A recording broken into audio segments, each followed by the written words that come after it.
Bon, on dirait que Elon a encore frappé avec sa nouvelle IA qui va concurrencer directement le célèbre ChatGPT, pas que ChatGPT, mais aussi Gemini, DeepSeek, Copilot, bref, toutes ces IA qu'on utilise tant. Elle arrive en force, tentant de marquer son territoire. Non? Voyons comment ça va marcher pour Elon. Il y a quelques jours, il a monté un énorme entrepôt bourré de serveurs. Et maintenant, on voit cette grosse bête. Selon les stats d'Elon, on aurait différentes compétences en maths, codage, multimodal, des fonctions et leurs graphiques. Quoi? Parlant de performance, c'est leur site. Donc cette IA promet, non? Voyons ça. On peut dire que ce sera clairement l'IA de Twitter, officiellement l'IA de Twitter. Cette IA fonctionnera aussi sur Twitter. Elle doit déjà être active. Je ne suis pas fan de Twitter, je l'utilise peu, mais oui. Et je pense que c'est tout ce qu'on peut en dire. Pas besoin de plus d'explications. Sachez que cette IA peut générer des images. En fait, si on y accède, allons-y. On voit qu'elle a une recherche approfondie, comme DeepSeek, une section pour réfléchir, suggérer, coder, créer des images, analyser des infos. Elle peut donc concurrencer ChatGPT. C'est intéressant.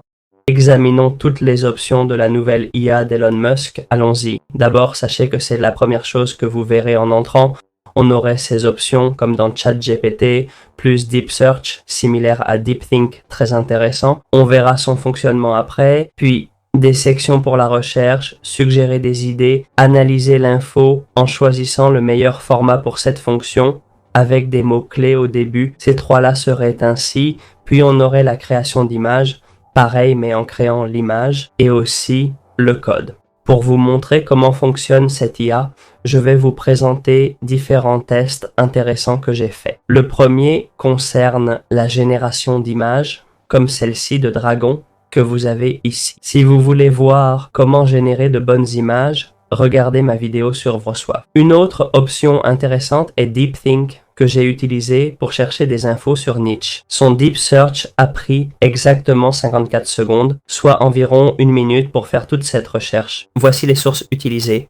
J'ai eu un historique détaillé de Nietzsche, plutôt bien fait avec même les références à la fin. C'est très utile pour nos travaux universitaires, peut-être pour gagner du temps dans nos recherches. J'ai aussi utilisé l'analyse de données de cette IA pour comparer ChatGPT et Grok et évaluer l'objectivité de Grok face à ses concurrents. Il est assez objectif, malgré quelques erreurs. C'est assez objectif. Il admet lui-même que les performances de Grok sur Meshmarks ne dépassent pas GPT. Donc, plutôt bien, mis à part une erreur importante, il dit que Grok ne génère pas d'images, ce qui est faux. Il peut en fait générer des images à partir de texte. Enfin, dans la section que je préfère, celle du code, je fais toujours le même test. Lui demander de créer le jeu Snake à partir de zéro en utilisant uniquement du HTML. J'ai aussi joint une image pour tester la compréhension des fichiers. Il peut parfaitement comprendre tout type de fichiers joints. Voici le résultat incroyable qu'il m'a donné. Regardons-le, c'est vraiment impressionnant. Voici la preuve, et j'ai quelque chose d'important à vous dire, ce code est uniquement en HTML, sans CSS ni JavaScript. Regardez comment il fonctionne. Si on relance le jeu, on peut commencer. En cliquant ici et en utilisant les flèches, je peux jouer parfaitement à Snake. Comme vous l'avez vu, je meurs quand je touche les coins. Il a toutes les fonctions de Snake. Une pomme apparaît quand on en mange une. Le point suit derrière. C'est vraiment intéressant. Honnêtement, quand j'ai testé ChatGPT, il n'a pas réussi à inclure toutes ces options. En fait, quand je traversais un mur, je réapparaissais en bas, pas de game over. Pas mal pour un premier essai, sans retour. Peut-être que ça va pousser ChatGPT à s'améliorer. Dans sa partie programmation, le nouveau est assez rapide, mais toutes ces options entre ChatGPT et Grok sont détaillées dans notre vidéo comparative. On peut passer au chat temporaire où vous écrivez ce que vous voulez sans que ça soit sauvegardé dans l'historique. Il précise l'utiliser pour entraîner le modèle, le garder 30 jours max, mais uniquement pour la sécurité. Voilà comment utiliser cette nouvelle IA qui pourrait bien sauver vos projets. Que pense Grok du salut controversé de son créateur? Intéressant, non? Cette IA étant soi-disant impartiale et objective, voyons son avis. D'accord? Entre guillemets. Vérifions si elle est vraiment objective. Voilà la réponse qu'elle nous a donnée. Examinons-la et analysons-la. Je ne montre pas le prompt car j'ai exclu un mot que YouTube n'aime pas, donc pour mes dieux YouTube, je garde le prompt secret, mais j'ai demandé son avis sur la polémique du salut d'Elon Musk. Vous voyez, le geste de Musk lors de l'événement de Trump, le 20 janvier je crois, certains y voient une imitation du salut romain. Musk étant fan d'histoire romaine, ça le fascine, mais en fait, le hic, c'est qu'il n'y a pas de preuve solide que ce salut, bras tendu et paume en l'air, était vraiment utilisé par les Romains. Intéressant, il dit que des historiens comme Martin Winkler ont cherché et n'ont rien trouvé dans l'art, la littérature ou les pièces romaines. Ça semble plutôt être une invention moderne, popularisée au 19e siècle par l'art et la peinture. On dirait une IA qui dit que son créateur est un peu inculte, non? Car oui, si l'IA peut faire cette analyse que ça n'existait pas chez les Romains et que c'est bizarre, ça soulève des doutes, non? D'autre part, le contexte compte. Un tel geste lors d'un événement politique devant un public varié va forcément déclencher des alarmes. C'est vrai, c'est assez analytique ici. Ma a répondu sur X que les critiques étaient à court d'astuces, suggérant qu'il s'en soucie peu. D'accord, cool. Il pense que Mas n'a pas réfléchi aux conséquences, étant impulsif. Son passé montre qu'il agit sans calculer l'impact. Voulait-il honorer Rome? Savait-il comment ce serait interprété? Probablement pas. Intéressant, une réponse très pertinente et assez objective à mon avis. Il donne son point de vue final, qu'on pourrait dire, sauve un peu Mas, mais le reste est objectif, même l'analyse finale est assez impartiale et donne des infos précises. C'est une opinion intéressante qui nous parvient avec un objectivisme bien réussi, vraiment. Voilà ce que je pense et ce que Mas semble penser.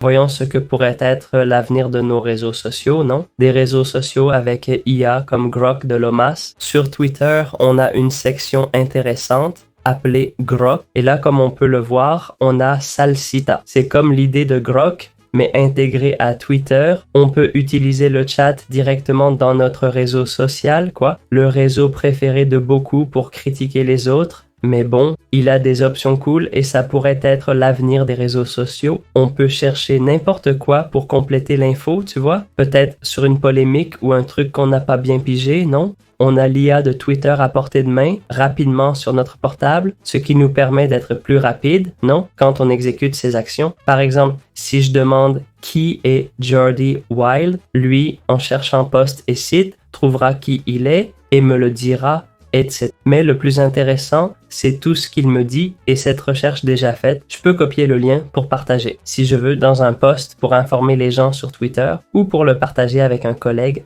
je peux aussi l'enregistrer comme favori. Je peux retrouver cette recherche en favori si j'en ai besoin plus tard. J'ai une étoile de chat et je peux créer les chats que je veux. Ici, je suppose qu'il ajoutera l'option de changer plus tard, quand j'aurai plus de blogs, lequel utiliser.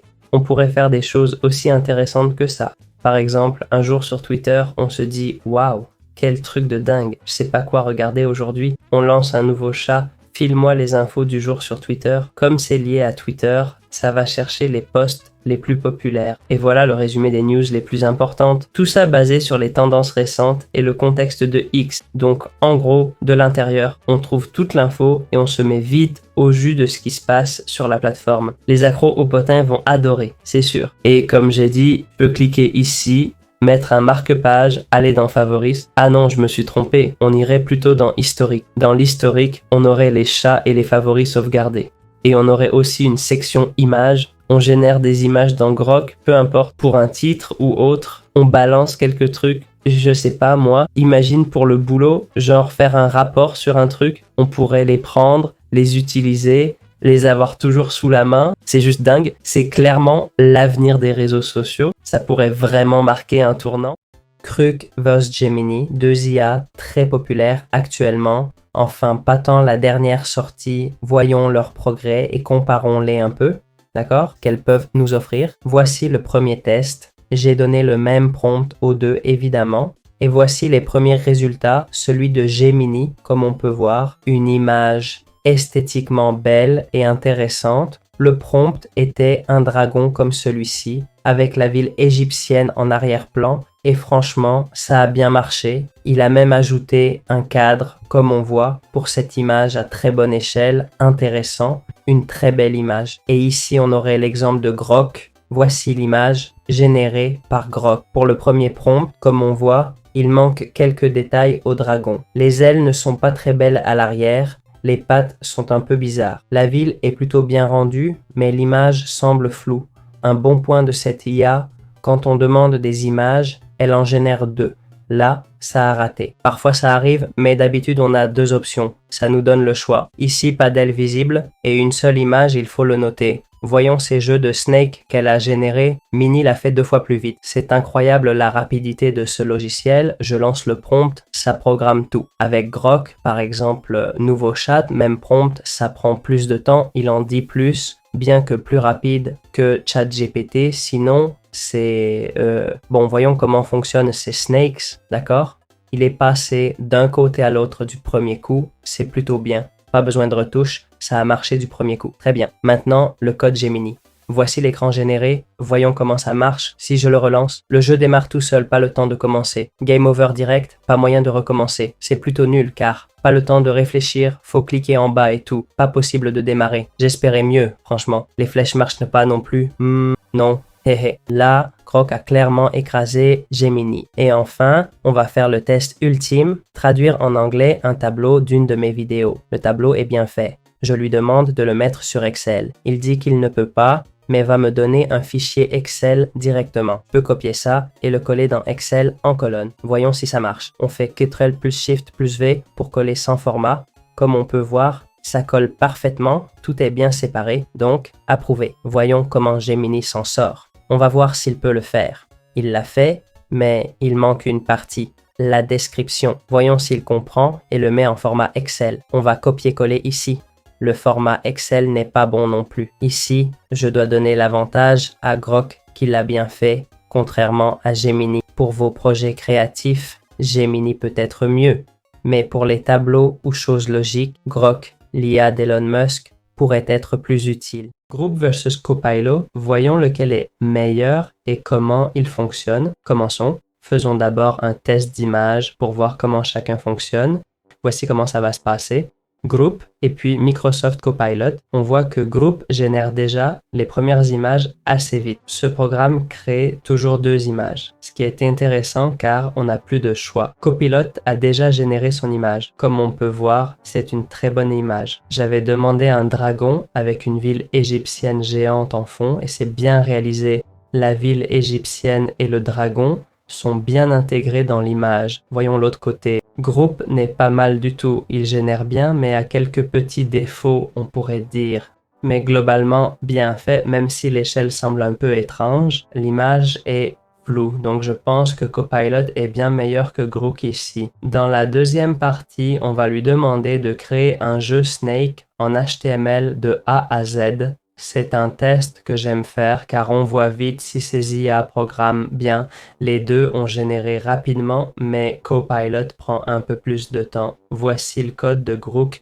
Voyons comment il fonctionne. Si je bouge les flèches, ça marche. Je peux manger les pommes à chaque fois. Si je heurte un mur, game over. Bien mieux que ChatGPT. Avant, je traversais les murs, donc c'est un très bon résultat. J'ai dit 2 mots et ça a généré le jeu très vite. Voyons pour Microsoft Copilot.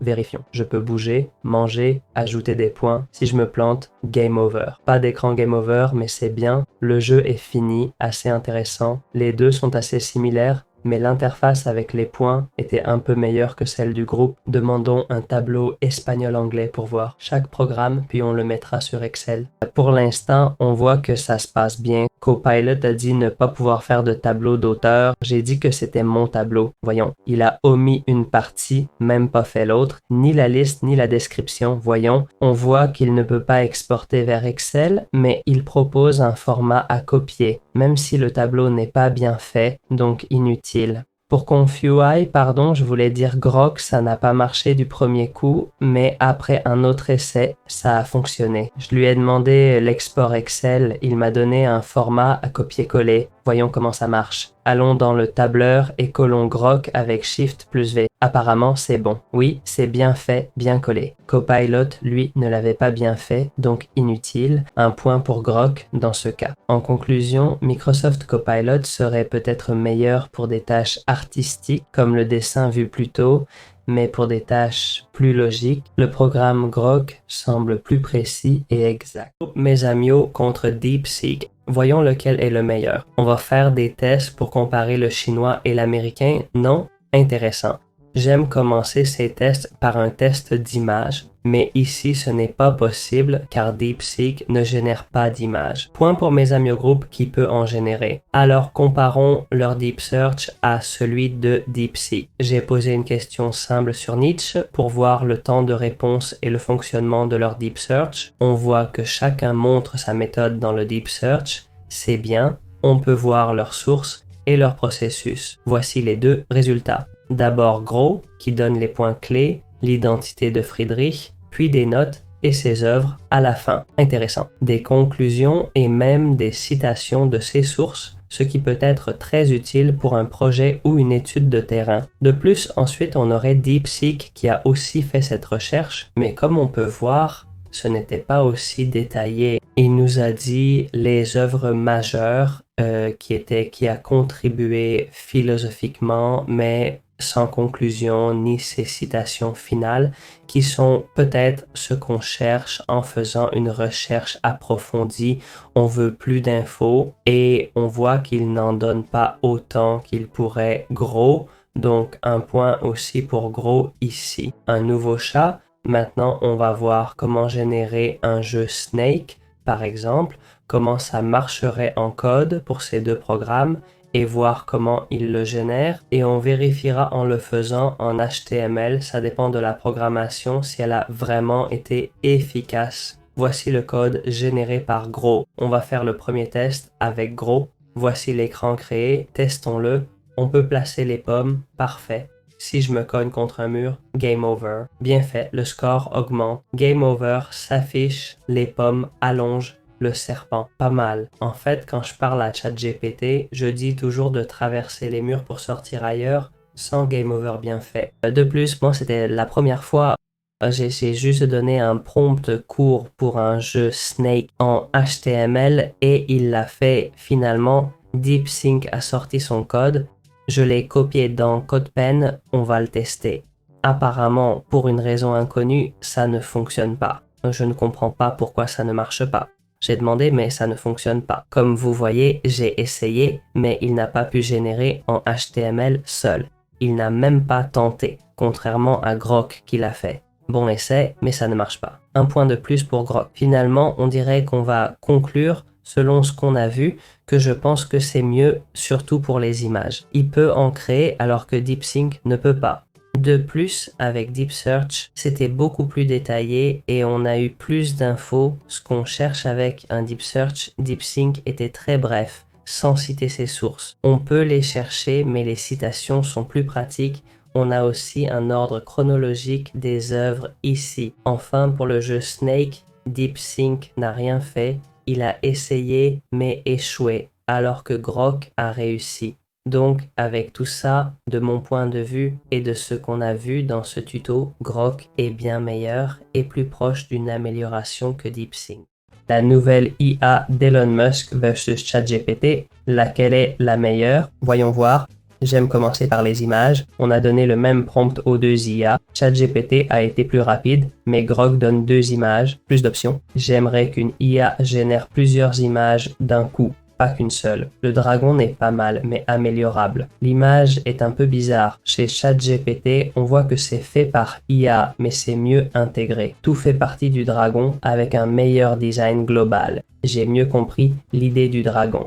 Le style artistique est supérieur. En plus, on a l'option classique dans ChatGPT pour supprimer des éléments directement. Donc, un point pour ChatGPT. Ensuite, on va lui demander de créer un snake en HTML from scratch. J'adore ce test car je peux vite voir les résultats du développement. On va utiliser le dernier ChatGPT et le chat normal de Grok. Je vais copier-coller celui de Grok et on va voir comment ça marche. On peut manger les pommes, la queue s'allonge et si on touche les bords, c'est game over. Il y a aussi un score basé sur les pommes mangées. Donc c'est plutôt bien fait et fidèle au jeu original. ChatGPT l'a déjà fait, alors copions ce code et voyons comment il fonctionne. On commence avec une queue, ça bouge mieux et sans collision, pas de mort. Du coup, le jeu devient infini. C'est typique avec ChatGPT.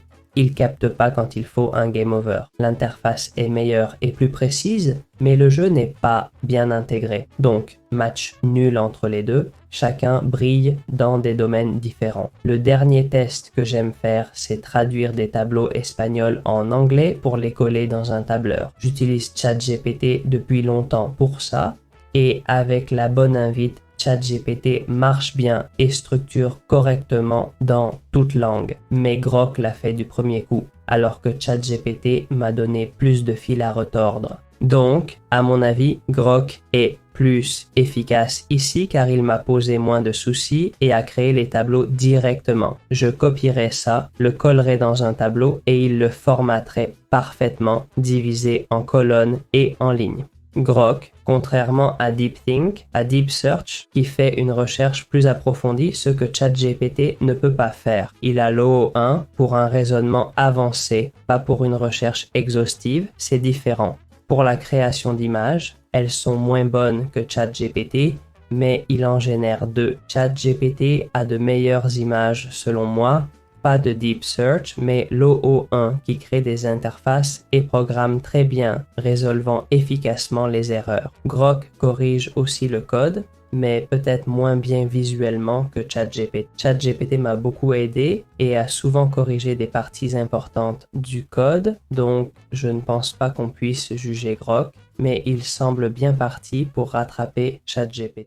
Bon, les images Google sont sympas, mais voyons ça, non? J'ai fait des tests et je vais vous montrer comment fonctionne la création d'images avec cette appli. Ce n'est pas une appli de création d'images, donc rien d'extraordinaire, mais pas mal quand même. Un truc important, ce digitaliste crée deux images à partir d'une seule. C'est crucial, car d'habitude, on n'obtient qu'une seule image par jour. Ça nous donne peu d'options, on doit changer le prompt pour obtenir ce qu'on veut. Alors ici, on a plus d'options pour commencer, c'est un plus. Côté qualité, j'ai demandé un dragon et il a été assez audacieux avec le résultat. Il a du mal à saisir certains concepts et la qualité de ces images est plutôt basse dans l'ensemble. On a deux images où, comme vous voyez, la résolution est mauvaise, c'est flou et on dirait qu'un filtre a été appliqué. Ça ne se voit pas bien. D'autres IA similaires, comme ChatGPT, produisent de meilleures images. ChatGPT offre aussi l'option d'éliminer ce qu'on ne veut pas, ce qui est intéressant. Voici le prompt que j'ai utilisé pour générer ces images de samouraï.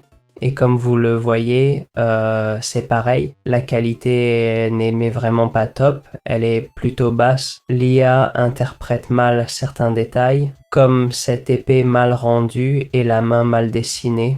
Il tient le katana de façon bizarre. Ici, c'est un peu la même chose. C'est pas terrible. Le visage n'est pas bien fait. C'est un peu bizarre, franchement.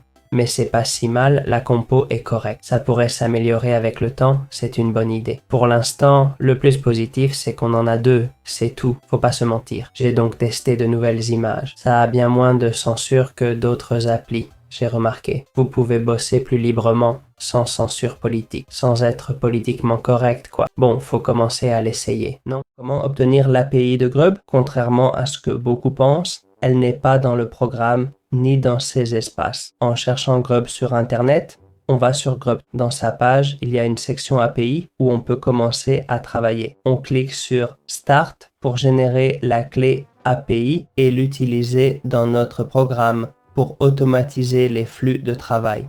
Vous y trouverez différentes sections. Explorer, clé API et plein d'options pour les développeurs intéressés par cette API. Et enfin, la question que beaucoup posaient, combien coûte ce nouveau super outil? D'abord, sachez qu'il y a une version gratuite, bien sûr. Comme ChatGPT, vous avez un format gratuit avec un certain nombre d'utilisations. Une fois épuisée, il faut attendre qu'elle se régénère. Mais il y a aussi une version payante. On peut l'avoir pour 30 € par mois ou 300 par an. Avec ce format, on augmente nos jetons, d'accord? La limite de requête que je peux faire, hein? On a accès à Grout 3 Thinking uniquement en version payante, ainsi qu'à la recherche approfondie et la génération d'images illimitée. Voilà les options et tarifs de cette nouvelle app d'Hello.